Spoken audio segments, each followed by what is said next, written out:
Wow. That's not a good sigh. That's a bad sigh because of what just happened. And it's unbelievable. But I'm here. I'm making this video. The first presidential debate just happened, and it was crazy. It was a trip. It was... I felt anxiety when they argued. I mean, a lot of emotions, people. A lot of emotions, and not a lot of them good. I won't lie. I'm assuming a lot of you watched, which is good. I think it's very good to stay informed. I told you guys about it on our Instagram, but man, we're in for a doozy. We got 2 more of these plus stuff and ads coming up towards the election, but shoot. But I thought I'd make this video kind of going over, obviously I'm not an analyst. I'm 21. You got CNN, you got Fox News if you really want to know what people want to say, but really it's just a matter of opinion anyway. I thought I'd go over the good, the bad, the ugly, the best zingers and comebacks, and kind of the prospect of what's to come. So that's kind of my plan. And let's see how we do this thing. In summary, though, they argued a ton. The moderator, Chris Wallace, had a hard time. I think anyone would have a hard time. A lot of people putting blame on him. I think with those 2 guys, especially kind of President Trump dominating and debating the most, and then Vice President Biden getting kind of frustrated, and then both getting frustrated. If you're Chris Wallace, you're in a tough spot. But it was just nuts. It was wild.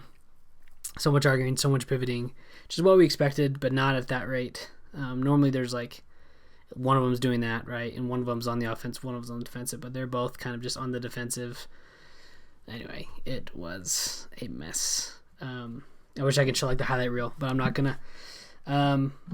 President Trump came out as a bully. That's what I think everyone kind of knew. That's what he's good at, which isn't a good thing, but it works for him. He tries to dominate you and make you look silly. Vice President Biden, I think everyone assumes is more presidential, but kind of stooped to President Trump's level a little bit by calling him names as well and just laughing at him and things like that. So it was crazy to say the least. The topics, though, that they went over was Supreme Court nominee, because that's going to be filled or not filled coming soon. They talked about healthcare. They talked about coronavirus. They talked about taxes. Let's see. They talked about like racial problems. They talked about having law and order and what that means. And they also talked about climate change. It was kind of the main topic spread over. But man, it was wild. We're going to get into it. I'm going to talk about the best comebacks, whatever. I'm going to talk about the good parts of both and the bad parts of both. And we're going to have a good time. I watched both Fox News analysis and CNN analysis right after it happened. I kind of have both sides, and so we're going to talk about that as well. But let's get into it. All right, to start, just because I like starting on fun notes, let's talk about the best zingers that both of them had. Now, a plethora of ideas, a plethora of situations, a plethora of topics, pivots, whatever you want. These are like the best kind of comebacks that I liked, and just like classic American politics, baby. Just making fun of each other and making each other look dumb. Because that's what people care about, right? Is that so? President Biden one time said in the debate, President Trump was talking too much. I actually forgot what the question was, and Trump went, he doesn't remember much. So that was super funny. Also, Vice President Biden said that President Trump wasn't smart with coronavirus, and then President Trump said, don't use the word smart with me. You went to like Delaware State and you graduated the lowest of your class. You're not smart at all. To the extent of that, that's not verbatim. That was savage. Just came out super mean. Also, Chris Wallace was talking about coronavirus, President Trump, and he's like, you're having like 30,000 people rallies. Like, do you not care about coronavirus and these safety precautions? And he's like, yeah, well, Joe Biden can't have 30,000 people because nobody shows up. Just like being mean again. Biden a couple times tells him to shut up, like just shut up already. And then he also called him a clown many times, which I thought was pretty funny.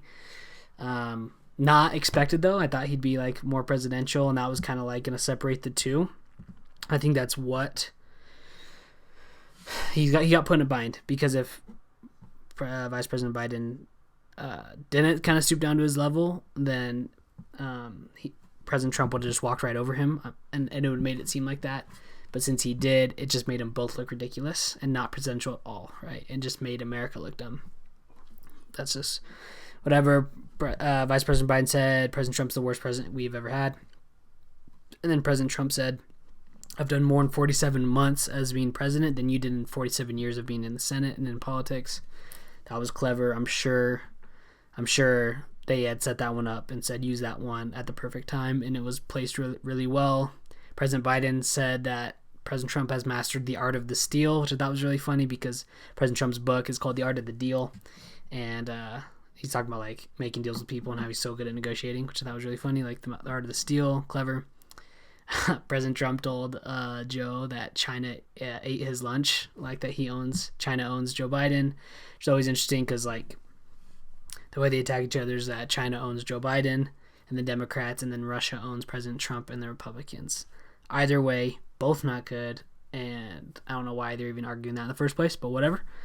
And then I thought this was very clever. Joe Biden said that he's going to be president for both parties. President Trump only wants to be president for one of the Republicans, right? Which I was clever and a really good zinger. So it was kind of like my favorite zingers. It was comical. If you check just the Twitter feed, #debate night or whatever, man, I just refresh, and there were some such good tweets, and everyone was pretty embarrassed. I think even if you're a diehard on either side, you were pretty embarrassed. But, we'll see. Okay, so for strongest points and weakest points, I'll get into that right now. Okay, now I thought I'd go over kind of the strong points and the weak points of both of them. I would say overall it was a weaker performance by both. Obviously, I've already mentioned that. It was just wild. It was unprofessional. It was unpresidential. It was embarrassing. Both had their strong points, though, I thought. As you know, Chris Wallace, the moderator, would give them a topic, would each give them 2 minutes, undebated, uninterrupted minutes to talk about that. That wasn't always the case. Normally one would interrupt the other. It's probably more President Trump would interrupt, at least at the beginning for sure. They kind of got better as it went on. But in those 2 minutes, they made good points, and in the debate, they made good points.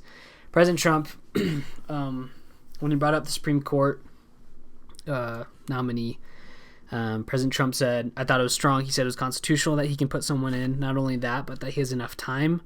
He mentioned that a lot of people think that there's only 2 months since the election and that there's not enough time, but he pointed out that he'll have enough time even after the election. And at first I was like, is he implying that he's not leaving? But then I realized that the new president wouldn't get put in until January, right? And so even if President Trump lost and was a sitting duck till January, he could still push the nominee through. So he has like a good probably 4 months to do that. So he believed that he had enough time. Joe Biden rebutted and said it's up to the American people to elect this person in. And President Trump said, yeah, they elected me last election, dog. And I'm going to put someone in. I thought that was pretty strong rebuttal. And he also mentioned that I think the Democrats would do the same exact thing if they're in their situation, which I thought was strategic because that's how I thought too, is whoever is in that situation, they're going to try to push someone through because that's how much they care about something like this. I thought that was strong. President Trump also talked about law and order. Chris Wallace asked him about that specifically. He talked about it in regards to like Portland and all these protests and how every time they went in to a place where he brought in National Guard or something, law and order was brought. And if the governors and these people agreed with him, law and order would be made. And a lot of people disagree that actually he didn't help by bringing people in, but President Trump talking about this, he seemed the most level-headed and not heated and presidential, just talking about law and order and what it means for the country and how it's necessary, which I thought was really interesting. He, because of how he is, because he's a bully, he looked alpha. He looked like, I'm me, you're you, you're not on a pedestal, I'm the president, you're not. You've been in politics all your life, and now you want to start making changes. These changes, why didn't you make them before? That's kind of been his routine. It's appealing, though, because you could say it for anything. Like, well, this is, if Joe Biden talks about systemic changes, President Trump would be like, why didn't you do that 47 years in the Senate? Or here's climate change. Well, why didn't you do that 50 years ago, right? I think that was strong strategy by him.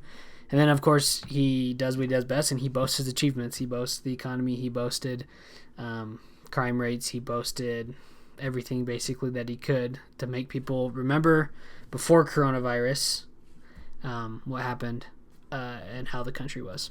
So that was kind of President Trump's strongest points. It was weird. It was with law and order and systemic racism. Both of them talking, I felt like was their strongest points. I think it's because it's the most prominent and prevalent.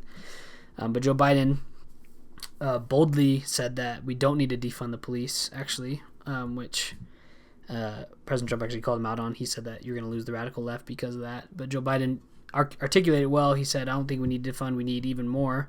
We need like a social worker to go out with these policemen on these patrols and calls to help them do their job even better and to make sure that things don't escalate and things like this. And he said we need people to be held accountable. And he said, you want to talk about law and order? Law and order is when people that deserve justice get justice.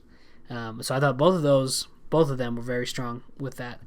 Joe Biden's also very good on climate change. He talked about how we need to basically invest and invent an economy that will help climate change and provide jobs for the future, because he knows that a lot of jobs are disappearing and we're evolving and technologies are coming. And so if we invest in an economy that's ready for climate change and is helping it be better, then it's a kill two birds with one stone. I thought that was super strong.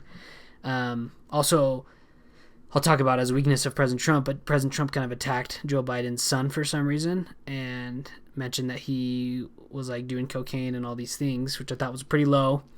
But Joe Biden said, yeah, my son had lots of struggles with drugs, and like many young people, he struggled with it and he got through it and he recovered, and I'm a very proud father because of that. So that was super cool. And then also Joe Biden talked about the unity of America and like that we're a family.